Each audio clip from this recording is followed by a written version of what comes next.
ये ही संस्पर्शा होगा, ये ही संस्पर्शजा होगा, दुःख योनेव एवते, दुःख योनय एवते, आद्यन्तवन्त कौन्तेय, आद्यन्तवन्त कौन्तेय, न तेषु रमते बुधः, न तेषु रमते बुधः। अनुवाद तात्पर्य श्रील प्रभुपाद जी के द्वारा। श्रील प्रभुपाद की बुद्धिमान मनुष्य दुख के कारणों में भाग नहीं लेता जो कि भौतिक इंद्रियों के संसर्ग से उत्पन्न होते हैं। हे पुत्र, ऐसे भोगों का आदि तथा अंत होता है, अतः चतुर व्यक्ति उनमें आनंद नहीं लेता। तात्पर्य श्रील प्रभुपाद जी के द्वारा। श्रील प्रभुपाद की जय। भौतिक इंद्रिय सुख उन इंद्रियों के स्पर्श से उद्भूत है जो नाशवान है, क्योंकि शरीर स्वयं नाशवान है। मुक्तात्मा किसी नाशवान वस्तु में रुचि नहीं रखता। दिव्य आनंद के सुखों से भली भांति अवगत वह भला मिथ्या सुख के लिए क्यों सहमत होगा। पद्म पुराण में कहा गया है, रमन्ते योगिनो अनन्ते सत्यानंदे चिदात्मनि इति रामपदे नासो परम ब्रह्मा विधीयते। योगी जन परम सत्य में रमण करते हुए अनंत दिव्य सुख प्राप्त करते हैं, इसलिए परम सत्य को भी राम कहा गया है। श्रीमद् भागवतम 5.5.1 में भी कहा गया है, नायम देहो देहवाजाम लोके कष्टान कामहा देवी भुजाये तपो दिव्यम पुत्रकाय सत्वम शुद्धेत्य स्वान ब्रह्म सौख्यम तरंतम।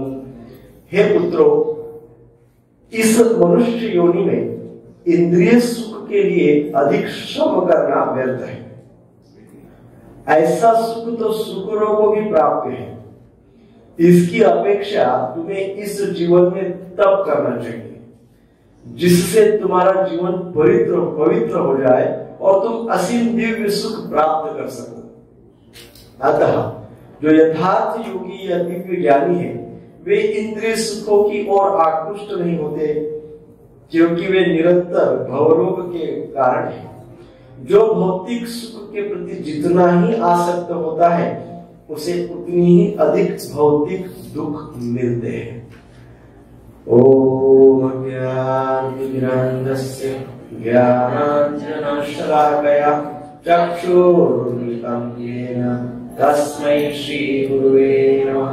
श्री चैतन्य मनोभीष्टं स्थापितं येन भूतले स्वयं रूप कदा मह्यं ददाति स्वपदान्तिकम्। वन्देऽहं श्रीगुरु श्रीयुतपदकमलं श्रीगुरुन् वैष्णवांश्च।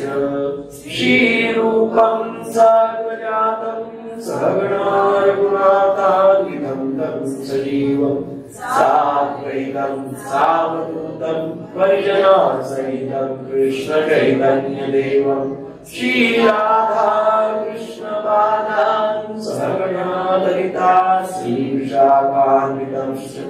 हे कृष्ण करुणा सिन्धु दीनबन्धु जगत्पते गोपेश गोपिकान्त राधाकान्त नमोस्तुते। तप्त काञ्चन गौराङ्गी श्रीराधे वृन्दावनेश्वरी वृषभानुसुते देवी प्रणमामि हरिप्रिये। वाञ्छाकल्पतरुभ्यश्च कृपा सिन्धुभ्येव च पतितानां पावनेभ्यो वैष्णवेभ्यो नमो नमः। जय श्री कृष्ण चैतन्य प्रभु नित्यानंद श्री अद्वैत गदाधर श्रीवासादि गौर भक्तवृंद। हरे कृष्णा कृष्णा कृष्णा हरे हरे, हरे राम राम राम हरे हरे। हरे कृष्णा कृष्णा कृष्णा हरे हरे, हरे राम राम राम हरे हरे। हरे कृष्णा कृष्णा कृष्णा हरे हरे, हरे राम राम राम हरे हरे। श्री प्रभुपाद की जय।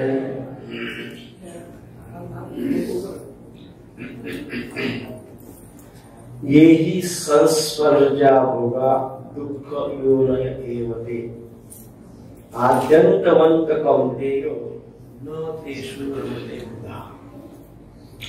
बुद्धिमान मनुष्य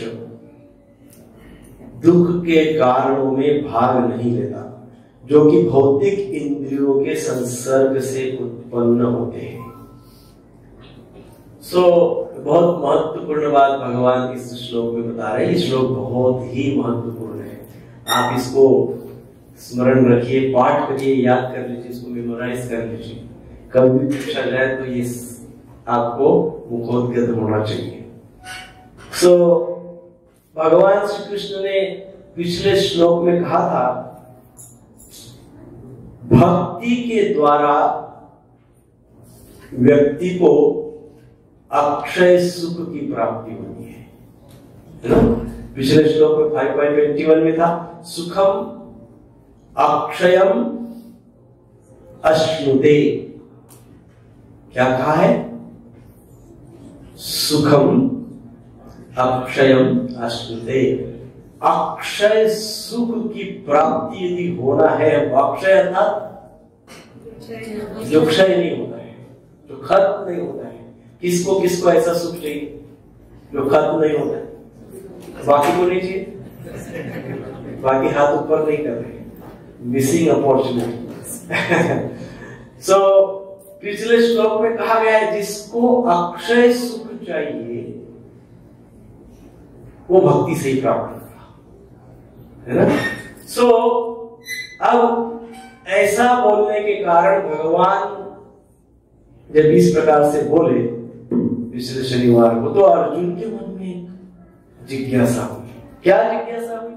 उनके मन में ये जिज्ञासा हुई कि भक्ति से यदि अक्षय सुख प्राप्त होता है ना, किससे? भक्ति से यदि इतना ज्यादा, इतना अक्षय सुख यदि प्राप्त होता भी होगा तो भी ये जो विषय वस्तु है, ये जो विषय है, ये जो संसार है, इससे कुछ तो सुख प्राप्त होता होगा, भले अक्षय न हो तो कुछ तो सुख प्राप्त होता होगा। सुख की तो इससे भी प्राप्ति होती होगी या नहीं होती होगी सुख से, तो इसमें दोष क्या है? अर्थात दूसरी भाषा में विषयों के द्वारा जो सुख प्राप्त होता है उसमें दोष क्या है? ऐसा जिज्ञासा पिछले शनिवार को अर्जुन के मन में हुआ।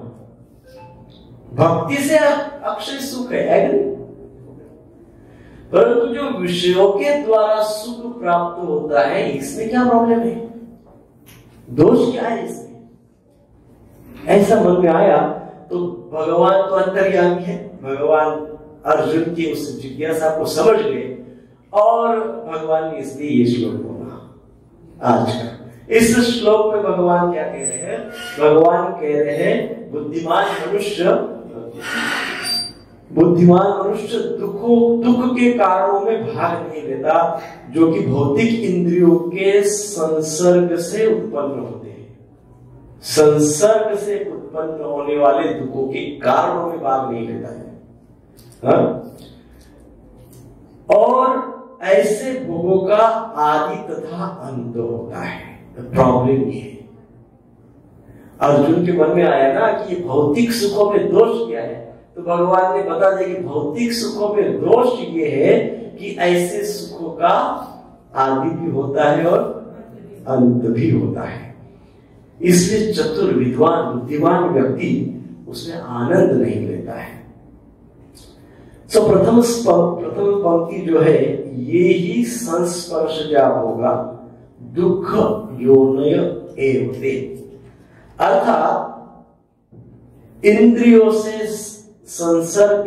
के संसर्ग से प्राप्त हुए भोग दुखों को जन्म देते हैं। इंद्रियों से जो हमको भोग प्राप्ति होती है वो दुखों की जननी है, मदर ऑफ ऑल सॉरोज। सारे दुखों की यदि कोई जननी है तो वो क्या है? इंद्रिय के संसर्ग से प्राप्त हुए भोग। अब ये ही संस्पर्शजा होगा, शब्द, स्पर्श, रूप, रस और गंध, इन विषयों से इंद्रियों की बड़ी आसक्ति है कि नहीं? कौन से विषय? रस क्या? शब्द, स्पर्श, रस, रूप, गंध। ये ध्यान में रखो। इन विषयों से इंद्रियों की प्रचंड आसक्ति होने से हमको कुछ सुख का अनुभव होता है इन विषयों में।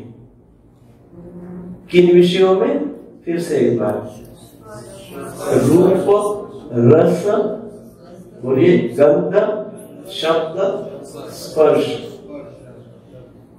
हमको क्या होता है? इन विषयों के प्रति आसक्ति होने के कारण इनसे सुख का अनुभव होता है कि नहीं? अभी कल से नवरात्रि शुरू हो जाएगी, फिर खूब बजेंगे गाने, शब्द, वो आसक्ति है। आप बताइए, कल नवरात्रि है, ये विचार मन में आते से क्या आवाज आती है? गाने आती है ना तुरंत। अभी नवरात्रि कल शाम को, आज ही घर में बजने शुरू हो जाते हैं और उसमें हमको आनंद का अनुभव, सुख का अनुभव होता है ना? सो इसमें हमको सुख प्रतीत होता है और इसी को भोग कहते हैं। क्या कहते हैं? इसी को भोग कहते हैं। शब्द, स्पर्श, रूप, रस और गंध, ये ऐसे अनुभव हमको देते हैं और फिर हम उससे आसक्त होते हैं और उसमें सुख लेते हैं, सुख लेते हैं, सुख लेते हैं। कभी नहीं मिलता है तो दुख होता है, दुख होता है, दुख होता है, और यही चलता है। और इसी को कहा गया है भोग। ये जो इंद्रिय जन्य भोग है, इन भोगों से व्यक्ति कभी स्वतंत्र नहीं हो पाता, नहीं हो पाता है। प्रॉब्लम है, नहीं हो पाता है। भोग कंट्रोल करते हैं हमें, है कि नहीं? भोग हमको हमारे ऊपर हावी हो जाते, कंट्रोल करते हैं। इसलिए मनुष्य स्वतंत्र इनमें नहीं है। किसमें? इंद्रिय जन्य भोगों में मनुष्य फ्री नहीं है, वो उनको कंट्रोल करते हैं। सुख, सुविधा, मान, सम्मान, ये सब मिलने पर व्यक्ति प्रसन्न होता है, अच्छा लगता है। हमको सारी फैसिलिटीज है, हमारा मान सम्मान है, बहुत अच्छा लगता है। कोई नहीं चाहेगा कि हमारा अपमान हो, कोई नहीं चाहेगा कि हम वंचित का जीवन जिए, हमको सुख सुविधाएं प्राप्त होनी चाहिए।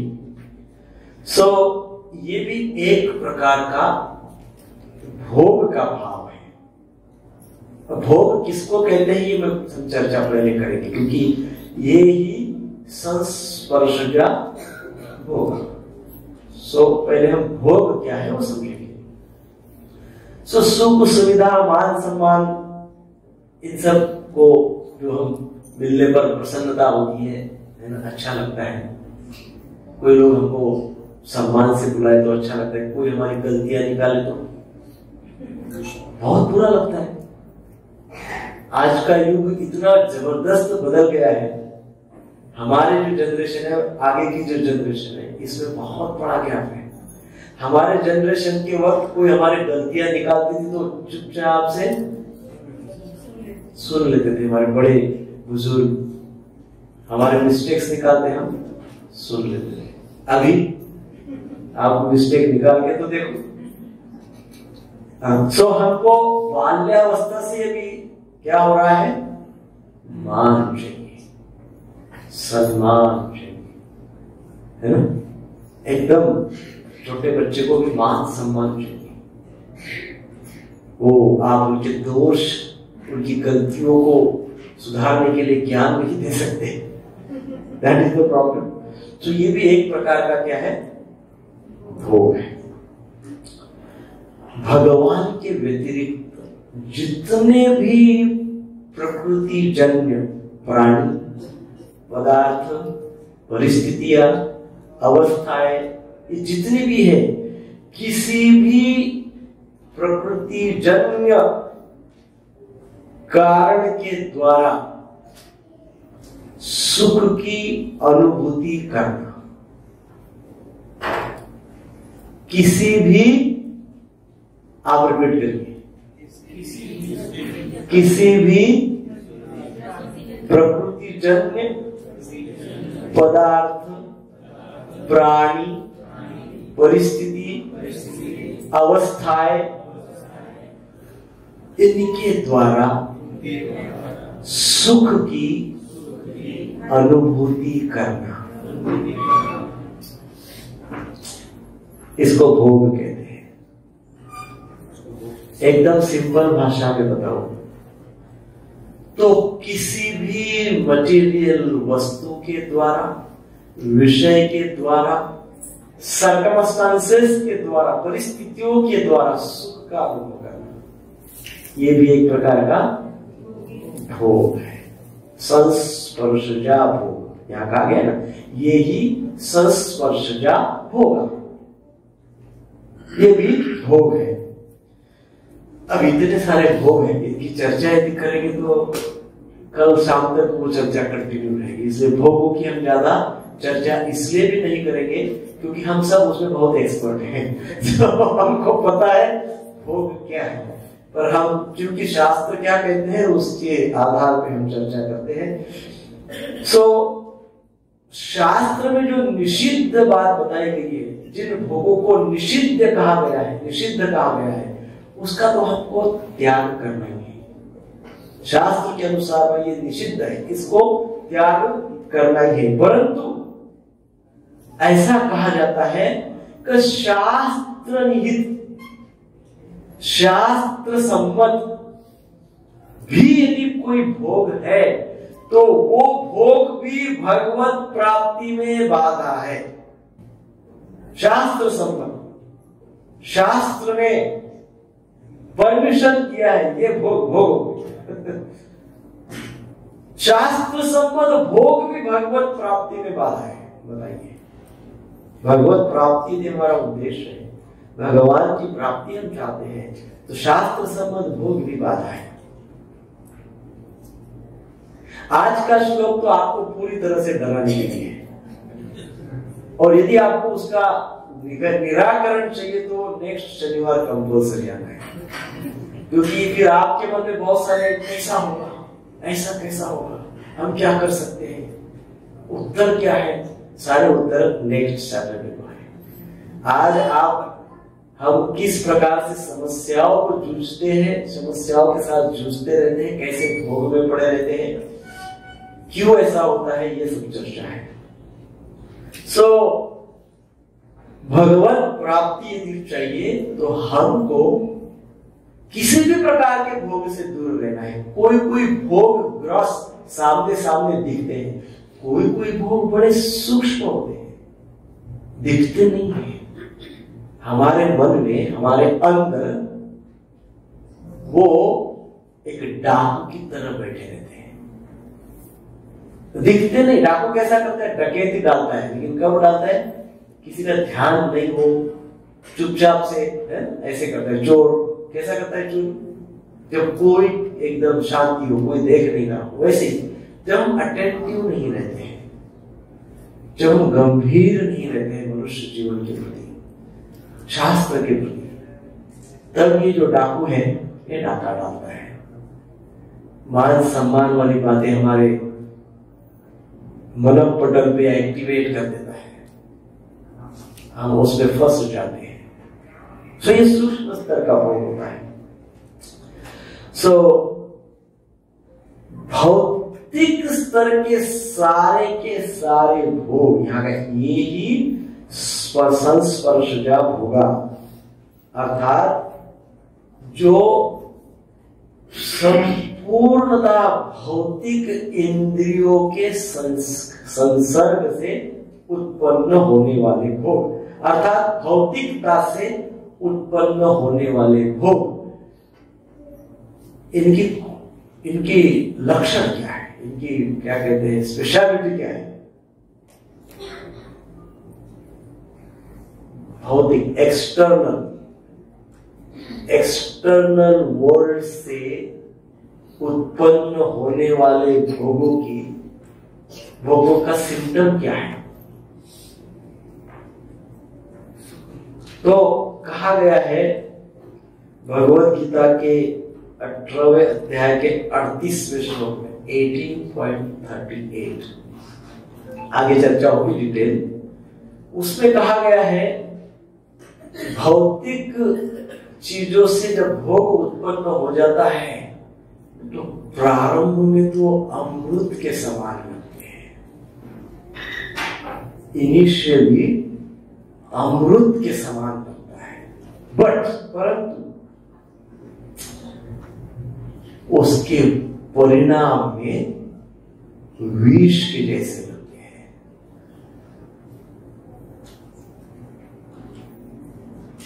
क्या लगता है? शुरुआत में क्या लगता है? अमृत प्राशन हो रहा है, बड़ा मजा आ रहा है, जीवन बड़ा बढ़िया चल रहा है, जीवन में मजा आ रहा है, अमृत के समान लगता है। बट अंत में, परिणाम में क्या देता है? विष देता है। परिणाम बड़े प्रतिकूल मिलते हैं, बड़े भयंकर मिलते हैं। 18वें अध्याय के 38वें श्लोक में इसको कहा गया है रजोगुणी सुख है। ये रजोगुणी सुख है, पर इस सुख का प्रकार क्या है? रजोगुणी है, पैशनेट प्लेजर, रजोगुणी सुख है। उदाहरण यदि देखा जाए, शराबी व्यक्ति है ना, आपने तो बहुत देखे होंगे, मैंने भी बहुत देखे। शराबी व्यक्ति शुरुआत में जब वो मदिरा प्राशन करता है, हाँ, उसको तो लगता है वो स्वर्ग में है।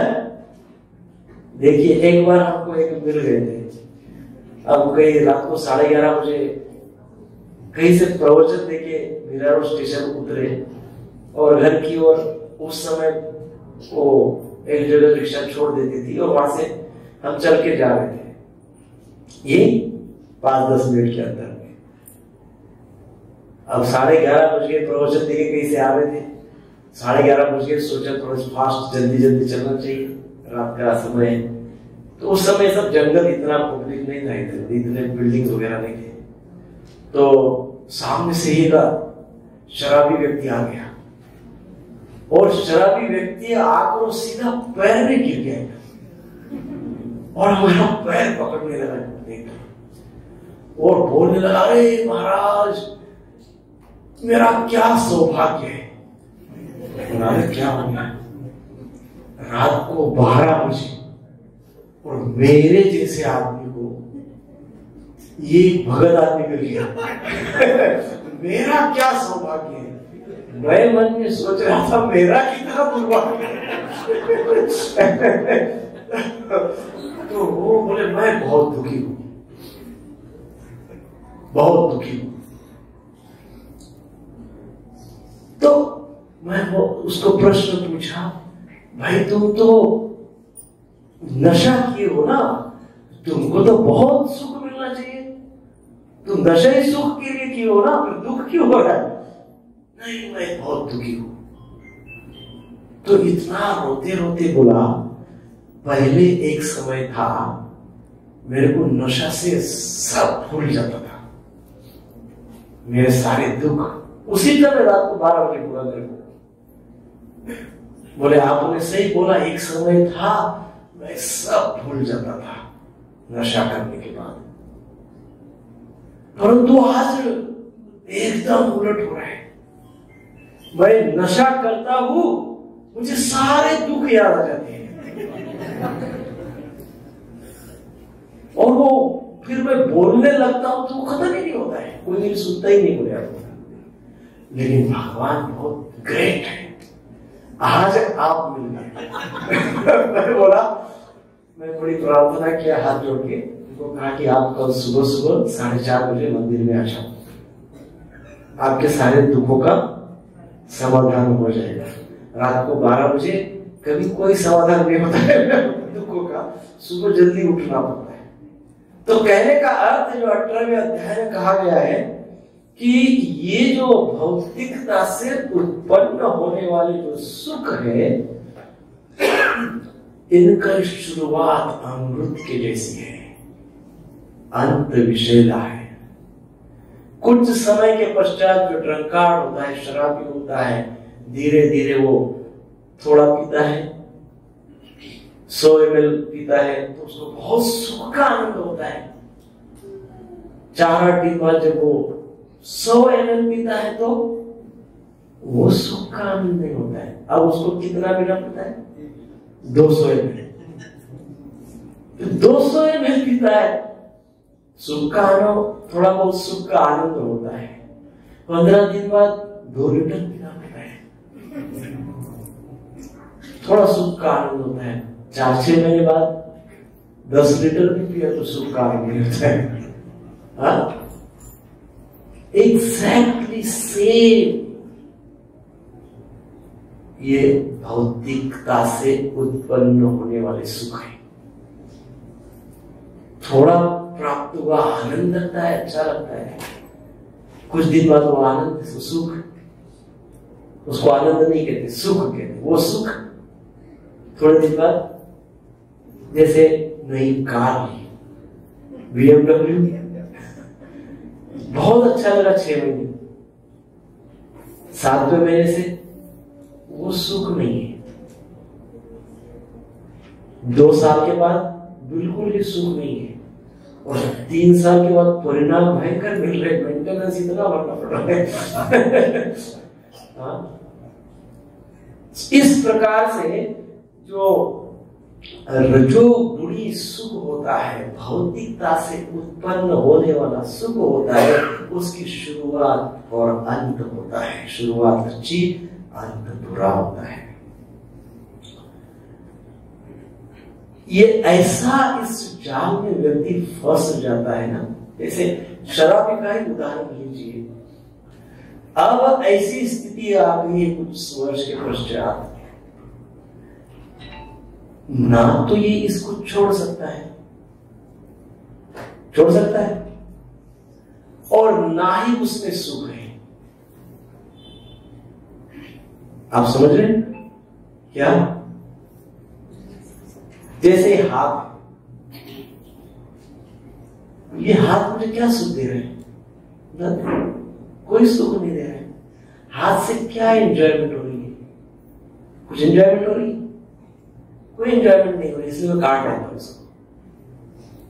काट देने से क्या होगा? काट देने से क्या होगा? दुख होगा ना, कि नहीं होगा? काट के फेंक दूं तो दर्द होगा, वेदनाएं होगी, दुख होगा। और रखने से एंजॉयमेंट भी नहीं हो रहा है। हाथ है हाथ से क्या है?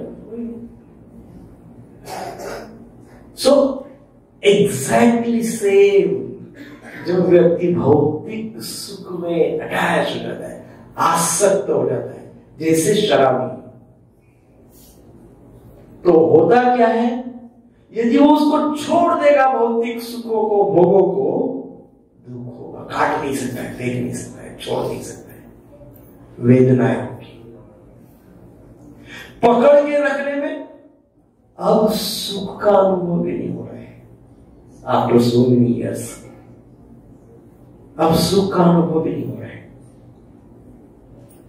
राइट? सो ऐसी सिचुएशन होती है रजोगुणी सुख से। यहां पे उसी का वर्णन हो रहा है। ये ही संस्पर्शजा होगा दुख योनय एवते, अर्थात रजोगुण से उत्पन्न होने वाले, अर्थात संस्पर्शजा भोग, अर्थात भौतिक भोगों से उत्पन्न जो भी सुख होता है, अंततः परिणामतः कुछ समय के पश्चात वो हमको दुख ही देते रहता है, फिर भी हम उसको छोड़ नहीं सकते। राइट?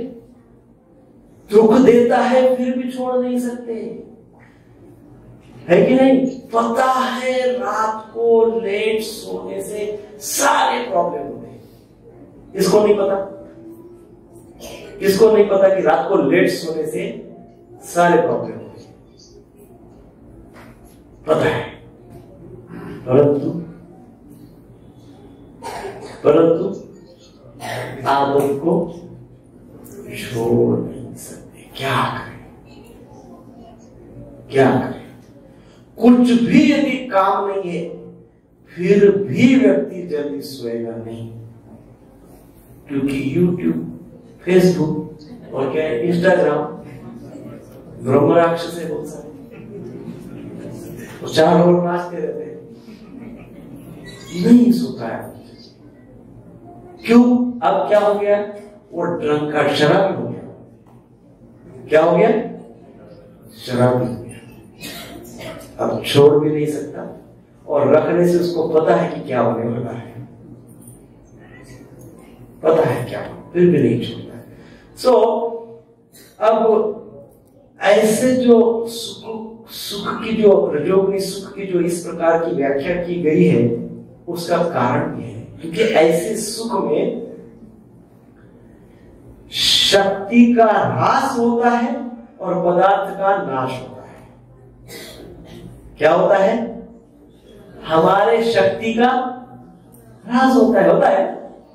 अब कोई शराबी पीता रहे, क्या हो रहा है? उसकी एनर्जी लॉस। कोई व्यक्ति रात को जागरण करता रहे, पूरी बायोलॉजिकल क्लॉक डिस्टर्ब हो जाएगा, उसकी शक्ति का ह्रास, शक्ति का ह्रास होता है। अब व्यक्ति जो पदार्थों को उसमें उपयोग करता है, वो भोगने में जिन पदार्थों का उपयोग करता है, वो पदार्थों का भी तो नाश होता है। सो रजोगुणी सुखों से शक्ति का ह्रास और मटेरियल का लॉस या पदार्थों का नाश, बरोबर ना? ये होता है। राइट? सो इस सुख से जो व्यक्ति आसक्त रहता है, इस प्रकार के सुख से जो व्यक्ति आसक्त रहता है, ऐसे व्यक्ति की बुद्धि आध्यात्म में कभी नहीं लग सकती। ऐसे व्यक्ति को भगवान श्री कृष्ण के उपदेश कभी समझ नहीं आ सकते। ऐसा व्यक्ति कभी कृष्ण कॉन्शियस हो नहीं सकता। ऐसा व्यक्ति कभी भक्ति कर नहीं सकता। और इसका कारण है क्योंकि उसको संग भी वैसे ही मिलता है। भगवत गीता में कहा है, क्या कहा है? संगात संजायते कामं, कामात् क्रोधो विजायते, क्रोधात् भवति सम्मोह, सम्मोहात् स्मृति विभ्रम, स्मृति भ्रंशात् बुद्धिनाशो, बुद्धिनाशात् प्रणश्यते। समाप्त, एंड हो जाता है। सो इस प्रकार से बुद्धि का जब नाश होगा तो वो आध्यात्म में कैसे लगेगा? क्योंकि इसमें कहा गया न तेषु रमते बुधा, बुद्धिमान व्यक्ति उधर नहीं रमता है, परंतु जो इस प्रकार के रजोगुणी सुख को अपना लेता है वो उधर रम जाता है, और वो जब उधर रम जाता है तो उसकी बुद्धि का नाश होता है। बुद्धि का जब नाश होता है तो आध्यात्म में व्यक्ति नहीं लग सकता। दुख योनय एवते, प्रभुपाद जी कहते हैं इंद्रिय भोग से नरक की प्राप्ति होती है।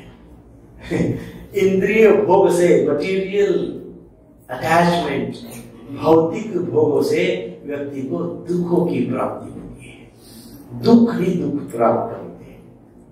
श्री प्रभुपाद जी तात्पर्य में क्या लिखते हैं? इंद्रिय तृप्ति के लिए मांगना या चोरी करना या आसक्त हो जाना ये निंदनीय है, क्योंकि ऐसी भावना से व्यक्ति को घोर अंधकार में नरक प्राप्त होता है। इंद्रिय तृप्ति, बड़े बड़े लोग इसमें ट्रैप हो गए प्रभु जी। आप सोचो, कुबेर को सब जानते हैं? कौन नहीं जानता है कुबेर? जानते नहीं तो जान लीजिए, हाँ, बहुत जरूरी है।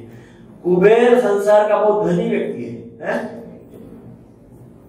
अब धनी व्यक्ति की संतान है, थोड़ा डेविएशन तो होगा। तो कौन है? नल, कुबेर और मणिग्रीव। इनकी सिचुएशन क्या है? इन्होंने क्या किया था? नारद जी के प्रति अपराध किया। क्या किया था?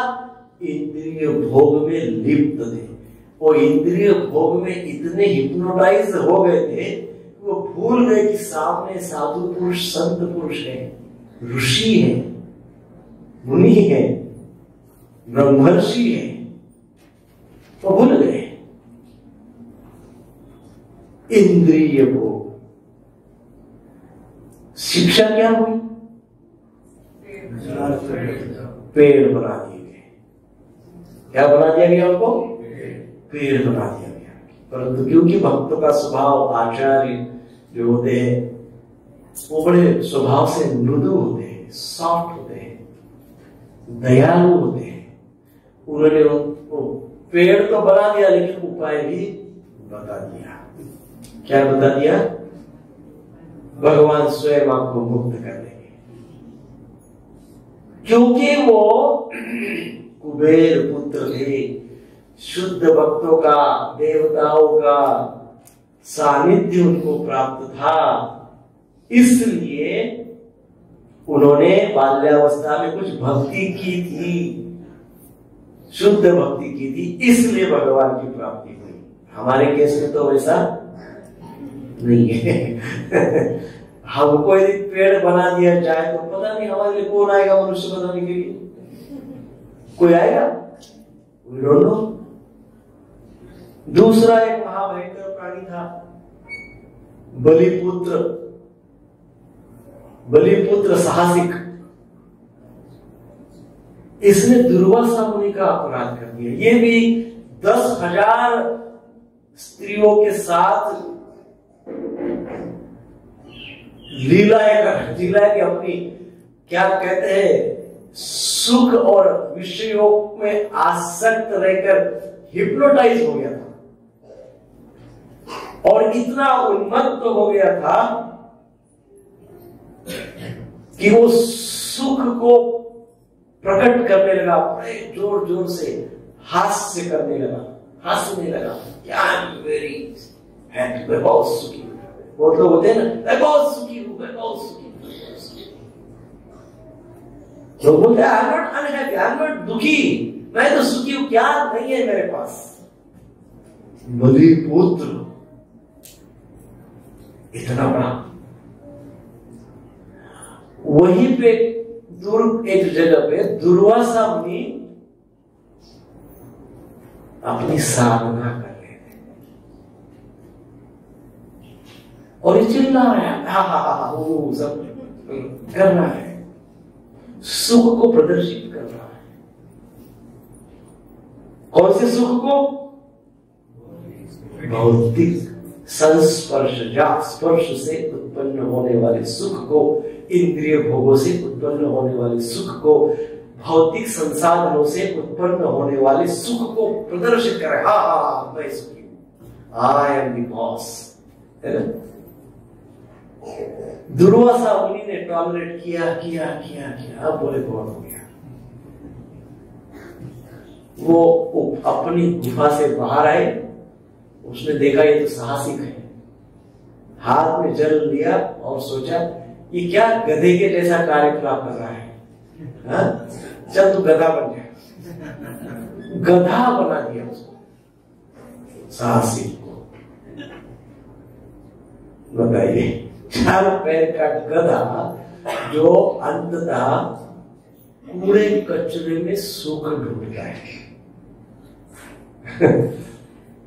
है ना।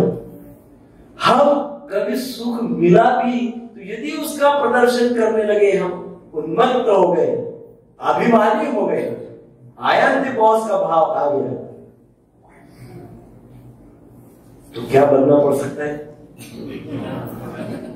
ये मैंने गर्ग संहिता में वृंदावन खंड, गर्ग संहिता वृंदावन खंड अध्याय 11 उसमें बताया है, मैं नहीं बोल रहा हूं। सो गधा बन गया, अनेकों वर्षों तक गधा था, धेनुकासुर के नाम से। पर क्योंकि बलिपुत्र था, माता पिता ने अच्छे संस्कार दिए थे, साक्षात भगवत कृपा डायरेक्ट उनके वंश में प्राप्त थी। किसको? प्रहलाद महाराज को। प्रहलाद महाराज के वंश में था। इसलिए क्योंकि आचार्य ऋषि भगवान बड़े दयालु होते हैं, तो उन्होंने कहा अच्छा तू भी प्रायश्चित्त के लिए योग्य है, तू गधा बन, तू गधा ही बनेगा, परंतु तुझे मुक्ति बलराम जी देंगे। सो बलराम जी धेनुकासुर को कथा पता है। सो ये हमको समझना है कि हमको क्या करना है। ये जो रजोगुण से उत्पन्न होने वाले सुख है, ये जो मटेरियलिज्म है, ये जो भौतिकता है, उसमें कितने लेवल तक, कौन से स्तर तक आसक्त होना है, we have to define। आसक्त तो होना है भी कि नहीं, we have to define। Patanjali योग शास्त्र में कहा गया है परिणाम ताप संस्कार दुखे गुणवृत्ति विरोधाश्च दुखम एव सर्व विवेकिनः। अर्थात परिणाम दुख, ताप दुख और संस्कार दुख। कितने प्रकार के दुख? परिणाम दुख, ताप दुख, संस्कार दुख। ऐसे 3 प्रकार के दुख है जो सूक्ष्म शरीर से प्राय उत्पन्न होते हैं। सूक्ष्म शरीर मन से, विचार से, आसक्ति से, भौतिकता से। और ये सब में विद्यमान रहने के कारण विवेकी पुरुष के लिए सब भोग दुख रूप ही है। अब हमें 3 दुख क्या है इसकी चर्चा करनी है। ये जो परिणाम दुख बताया गया है, पहला दुख कौन सा है? परिणाम दुख। परिणाम दुख वो है जिसकी चर्चा हमने अभी तक की है। कौन सी? प्रारंभ में अमृत और परिणाम में विष। इसको क्या कहते हैं? परिणाम दुख। ये दुख का एक प्रकार है। हमारा मन प्रारंभ में अटैच होता है, मन को अच्छा लगने लगता है सूक्ष्म स्तर पे, मेंटल मानसिक स्तर पे तो एंजॉयमेंट है, तो वो फ्लाई हाई, क्या बोलते हैं उसको, फ्लाई हाई, हाय हाय हाय हाय इनिशियली हाय हाय और बाद में अंत में परिणाम में क्या है, वो बुरी तरह की हाय हाय वो हाय हाय हाय।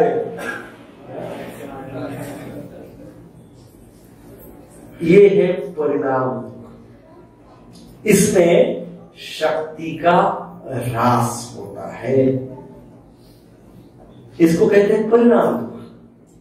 ये भी भोगों से उत्पन्न होता है, और ये डेवलपमेंट सूक्ष्म स्तर पे होती है, उसको कहते हैं परिणाम। दूसरा बताया है ताप। अरे मेरे पास तो BMW है, उसके पास तो लंबोर्गिनी है, क्या वही ना लंबोर्गिनी, क्या है बराबर, उसके पास तो लंबोर्गिनी है, हाँ नींद नहीं आ रही है, मेरे पास BMW है, उसके पास लेकिन ऐसा है। अरे मेरे पास एकदम साधारण बीड बैग है, उसके पास तो बहुत भारी बहुत बढ़िया कलर की बीड बैग है,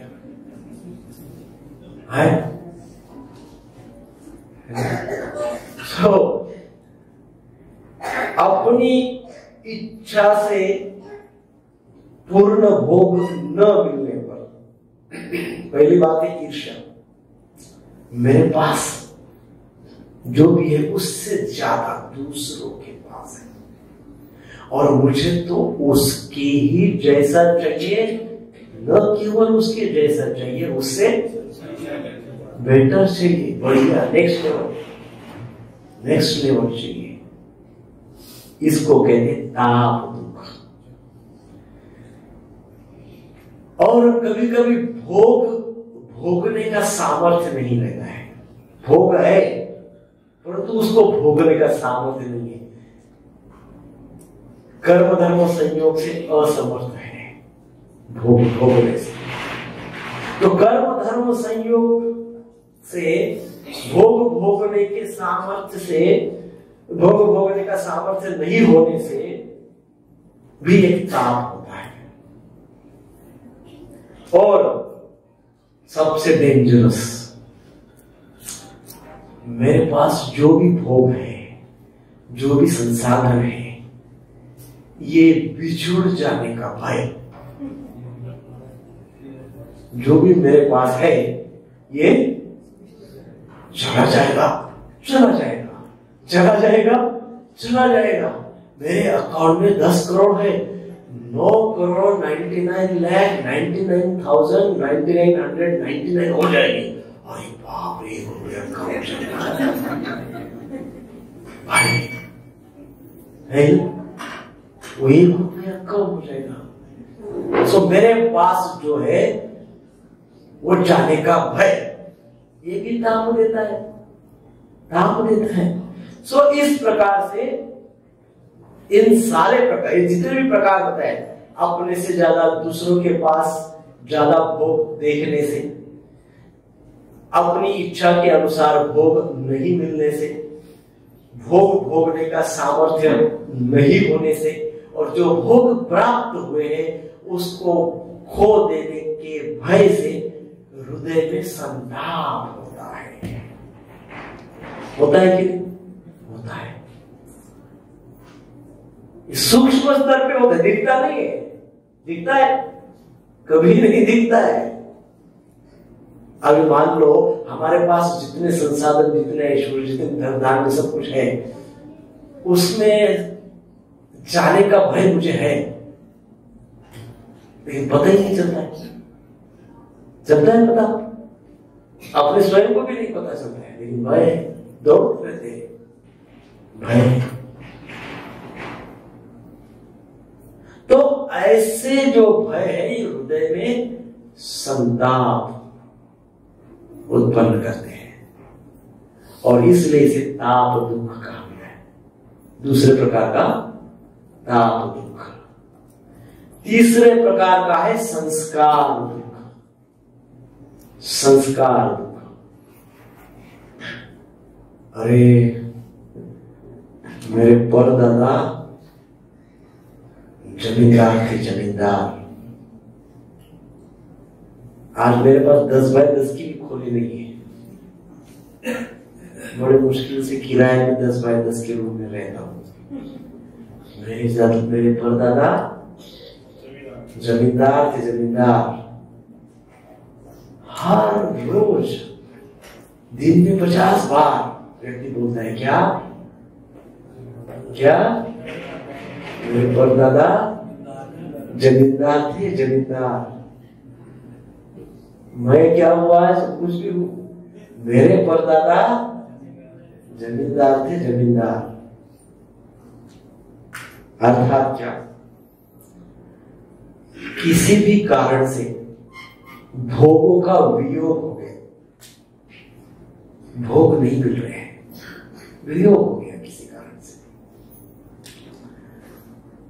और वियोग होने के बाद उन भोगों का स्मरण कर करके दुखी हो गए। अरे मैं जब 25 साल का था ना, क्या बताऊं आपको, 10 रसगुल्ले खाता था। अब क्या करूं, अब डॉक्टर ने मना ही किया है। एवरी डे, रोज प्रसाद लेते समय ये बोलेगा व्यक्ति, रो रो के बोलेगा बेचारा, रो रो के बोलेगा। भोग का वियोग हो गया, भोग का वियोग हो गया, लेकिन वो स्मृति में, वो मेमोरी में, वो याद में वही बैठा हुआ है। क्या? वो भोग याद है।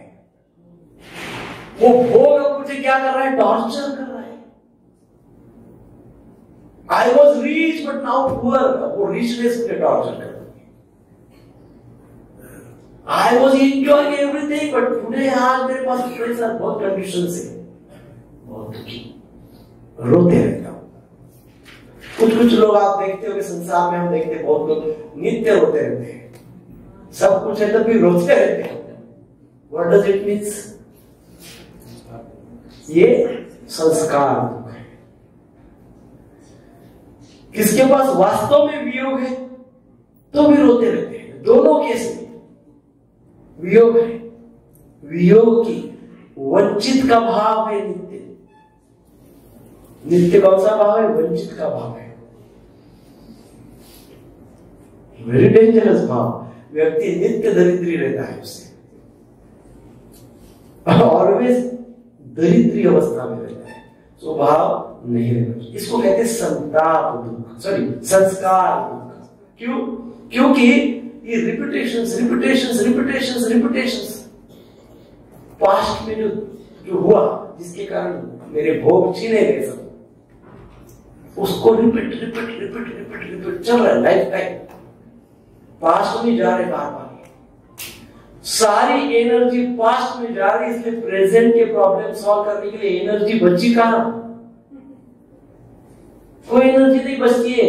जितना हम पास्ट में जाते रहेंगे कंटिन्यूअस, उतना प्रेजेंट के प्रॉब्लम और कॉम्प्लेक्स होंगे, क्योंकि प्रेजेंट के प्रॉब्लम सॉल्व करने के लिए हमारी एनर्जी नहीं है हमारे पास।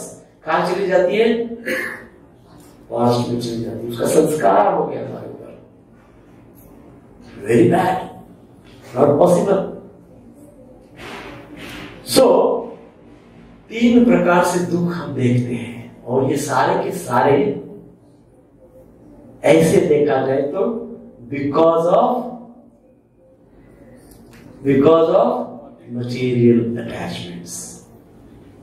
ये ही संस्पर्शजा होगा, है ना?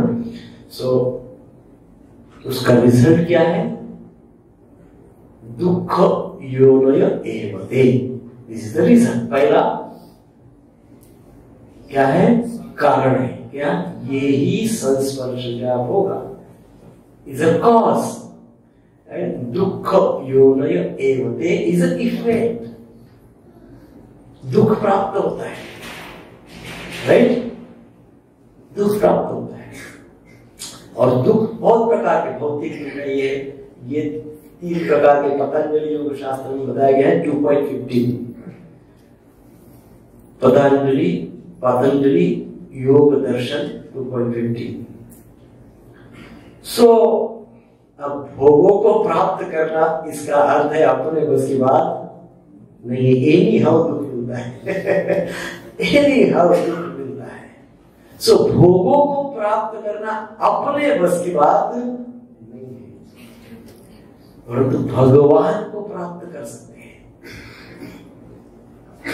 भोगों को प्राप्त करना हमारे बस की बात नहीं है, परंतु भगवान को प्राप्त कर सकते हैं। और भगवान कैसे है? भोक्तारम यज्ञ तपसा, भोक्तारम यज्ञ तपसा सर्वलोक महेश्वरम सुहृद सर्वभूतानां ज्ञात्वा मां शांतिं पृच्छति। 3.49 या 39 समथिंग 47। भोक्तारा यज्ञ तपसा, भोगने वाले तो एक ही है। कौन है? भगवान। भगवान स्वयं बोलते भोक्ताराम यज्ञ तपसा सर्वलोक महेश्वर, सारे भोगों का भोगने वाला मैं ही हूं, सारे ईश्वरों का महेश्वर मैं ही हूं।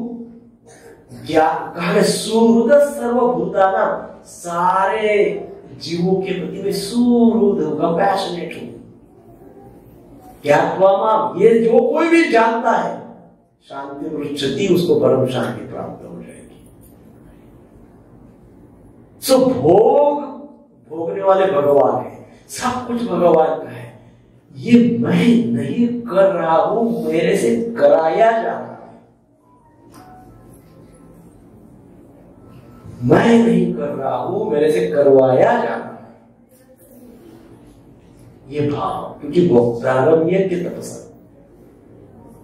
सो ये भाव जब होता है, जानते हैं कि भोग तो भगवान के ही है, मुझे तो भगवान प्रसाद देते हैं।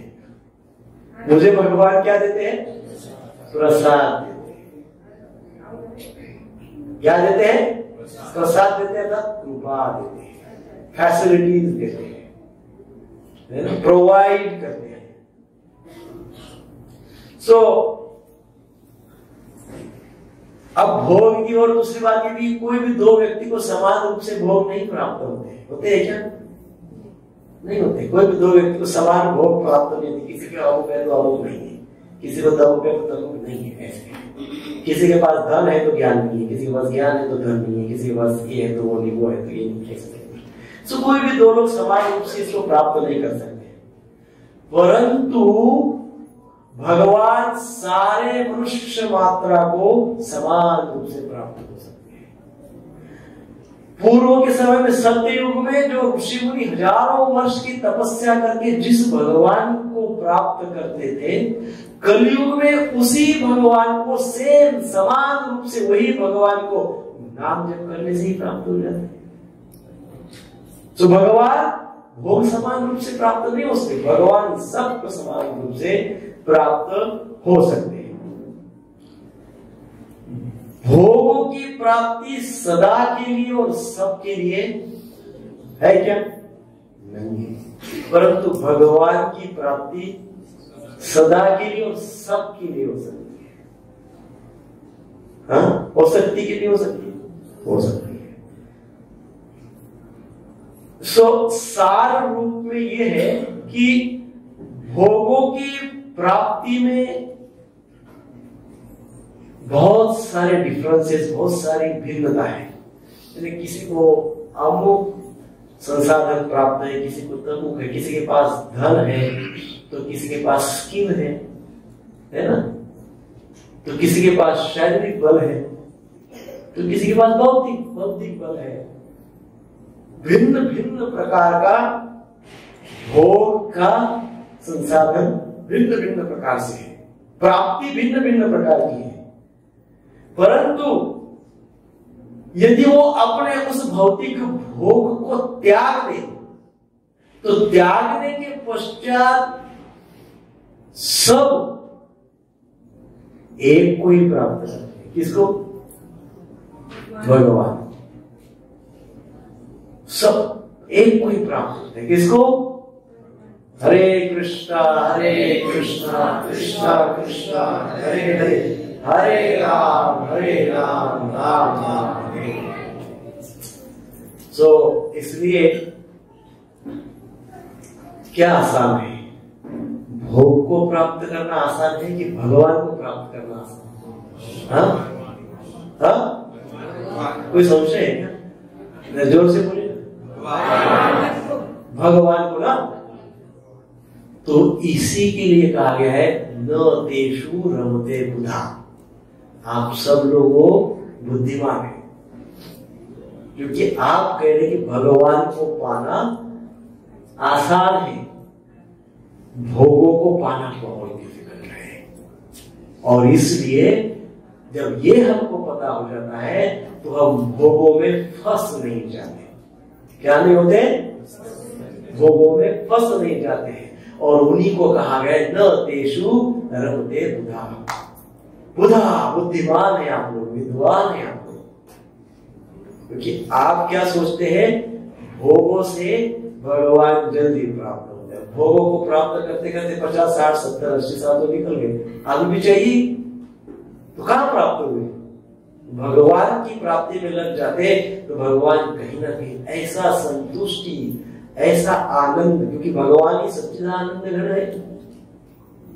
है ना, तो भगवान हमको ऐसा कुछ देते कि अभी तक संतुष्टि आ जाती।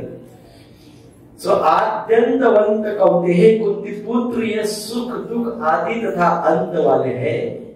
ये शुरुआत है और इसका एंड है। ये कभी भी आत्मा के अनुरूप नहीं रहते हैं। आत्मा की जो इच्छा है उसके अनुसार ये जो भोग है उसके अनुरूप कभी नहीं रहते, एक रूप नहीं रहते। आत्मा के साथ इनकी एकता नहीं है, क्योंकि आत्मा जो मानता है एग्जैक्टली अपोजिट ये मानते हैं। बरोबर है कि नहीं? सो ये आत्मा के साथ एक रूप नहीं होते। आत्मा का न तो आदि है ना अंत है, परंतु आद्यंतवंत कौंतेय, इनका आदि भी है इसलिए एंड भी है, अंत भी है। भोग आने जाने वाले हैं, आत्मा सदा रहने वाला है। भोग जड़ है, आत्मा चेतन है। भोग विकारी है, उससे विकार उत्पन्न होते हैं, आत्मा निर्विकार है।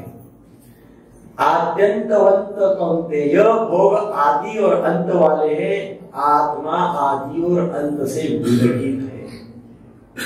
इसलिए आत्मा को कभी भी भोगों से सुख नहीं मिलेगा। ये इंपॉर्टेंट बात है। आत्मा को सुखी करना चाहते हो? आज सर्वपितृ अमावस्या है। मैं किसी को भी क्रिटिसाइज नहीं कर रहा हूं, कृपया ध्यान दें। मैं भी वैदिक शास्त्र को मानने वाला हूं। एक बार एक व्यक्ति थे हमारे जानकार के जानकार, तो हमारे जानकार ने उनको बताया कि उनको कोई प्रश्न आया, तो उन्होंने कहा वो प्रभु जी है, उनको पूछ लो। तो बोले प्रभु जी इस अमावस्या को एक प्रश्न आ गया, बहुत वर्षों से मैं ये करता हूँ, पता नहीं ये अमावस्या में मन में प्रश्न आया कि ये करूँ इस बार कि नहीं करूँ। क्या करते हो? हमारे पिताजी बोले पूरे जीवन भर शराब पी।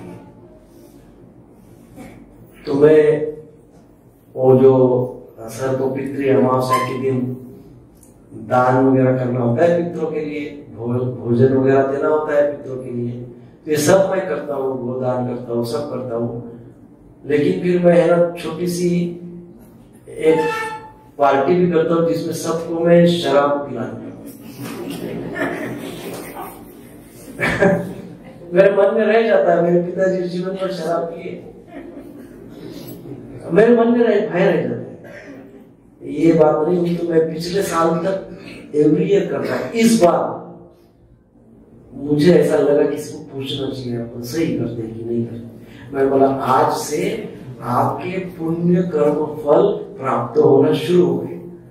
आपने पूछ लिया, बहुत बड़ी बात की, क्योंकि आत्मा कभी भी भोगों से सुख प्राप्त नहीं करता। आत्मा को भोगों से सुख नहीं मिल सकता। मिल सकता है? नहीं मिल सकता। ये तो बोल रही इसमें, आद्यवंत आद्यवंत आद्यंतवंत आद्यंतवंत नहीं हो सकता है। सो आत्मा भिन्न है, भौतिकता भिन्न। ये सब हम इसलिए करते हैं पितरों के लिए, क्योंकि हम अपनी कृतज्ञता प्रकट करते हैं, हम अपनी ग्रैटिट्यूड एक्सप्रेस करनी चाहिए। हमारे पूर्वजों के कारण हमको सब कुछ मिला है, हमको जीवन मिला है। भौतिक जीवन मिलने में एक जिम्मेदारी उनकी भी थी, one of the responsibility, not कि उनके कारण ही मिला है, बहुत सारे कारण, एक कारण वे भी है, उनके कारण हमको संस्कार मिले, इसलिए ग्रैटिट्यूड। उनके कारण हमको कम्युनिकेशन, भाषा मिली, विचार विनिमय करने का एक संस्कार मिला। तो ये सब मिला, इसलिए वी आर ग्रेटफुल। तो वो कृतज्ञता प्रकट करने के लिए जो हम पूरा जो करते हैं कर्मकांड की पद्धति से, वो हमको अल्टीमेटली इस कृतज्ञता को कनेक्ट कर देता है, इसलिए वो करते हैं। परंतु इस प्रकार का विचार हो कि हमारे पिताजी ये करते थे तो हम भी अब उनको संतुष्टि के लिए वो करेंगे। कई लोग ये भी है, किसी के पिताजी को गुलाब जामुन बहुत अच्छे लगते थे तो इतना खिलाते कि सामने वाला बेचारा हार्ट इन हॉस्पिटलाइज हो जाए, ये बोले हमारे पिताजी खाओ। सो ये श्लोक बहुत महत्वपूर्ण है सारे स्तर में। हमको भौतिक स्तर क्या है समझना चाहिए, आध्यात्मिक स्तर क्या है समझना चाहिए, आत्मा का स्तर क्या है समझना चाहिए। भगवत गीता के 15वें अध्याय भगवान कहते हैं, ममैवांशो जीवलोके जीवभूतः सनातन मनश्चेष्टानि इंद्रियाणि प्रकृति स्थानि कर्षति। ये जो आत्मा है वो क्या है, मेरा अंश है, इसलिए मटेरियल नहीं है। और क्योंकि भगवान का अंश है, इसलिए भोगों से संतुष्टि उसकी होती नहीं है, भोग उसकी भूख नहीं है, भोगों के परे है भगवान, इसलिए आत्मा भी भोगों के परे है। परंतु मन जो है शस्त्रानि इंद्रियाणि प्रकृति स्थानि कर्षति, मन जो होते हैं, विचार जो होते हैं, वो हमको क्या करते हैं, प्रकृति की ओर खींच लेते हैं, कर्षण होते रहता है, आकर्षण होते रहता है, और फिर भोगों की उत्पत्ति होती है, और फिर रजोगुण हो जाती है, और रजोगुण से हम भरपूर हो जाते हैं, और 24 घंटे भोग भोग भोग, एंजॉयमेंट एंजॉयमेंट एंजॉयमेंट, इसी भाव में रहते हैं। भले एंजॉयमेंट न हो तो भी उस भाव में रहते हैं कंटिन्यूअस। न तेषु रमते बुधा, 2 मिनट में फिनिश करते हैं। सो इन भोगों में बुद्धिमान व्यक्ति आनंद नहीं लेता है, अर्थात ये भोग का सामना हो जाता है, ये कभी कभी हमारे जीवन में आ जाता है, हमको मिल भी जाता है, परंतु हम उसमें आनंद नहीं लेते हैं। हमको लगता है आनंद तो कोई और है, हमको मिल रहा है, वी आर न्यूट्रल, हमको मिल रहा है neutral, no excitement, no unhappiness, no depression, neutral. But हम एक्साइट, आनंदित कब हो जाते हैं, जब वो आध्यात्मिक अनुभूतियां हो जाती है, जो हमारे चित्त में रह जाती है, जो हमारी चेतना को शुद्ध कर देती है, राइट। सो इस प्रकार से बुद्धिमान लोग ऐसा सोचते हैं, और वो दुखों से या सुखों से प्रभावित नहीं होते हैं। दुख का भोग भी होता है, दुख को भोगते भी हैं, और दुख का प्रभाव भी होता है। दोनों बातें होती है। जब मनुष्य दुख का भोग करता है तब या तो उसमें सुख की इच्छा होती है, हरे कृष्णा कृष्णा कृष्णा हरे हरे, हरे राम राम राम हरे हरे। 2-3 सैटरडे से क्लास नहीं दी, इसलिए 10 मिनट एक्सटेंड करने का अधिकार है।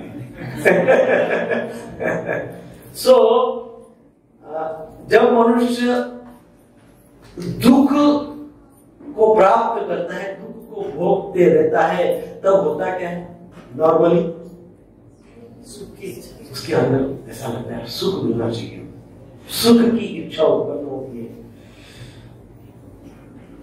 जब उसके ऊपर जब वो दुख को भोगता है, पहली बात बता रहा हूं, जब व्यक्ति दुख को भोगता है तो दुख भोगने में उसके अंदर सुख की इच्छा होती है। और दूसरी सिचुएशन में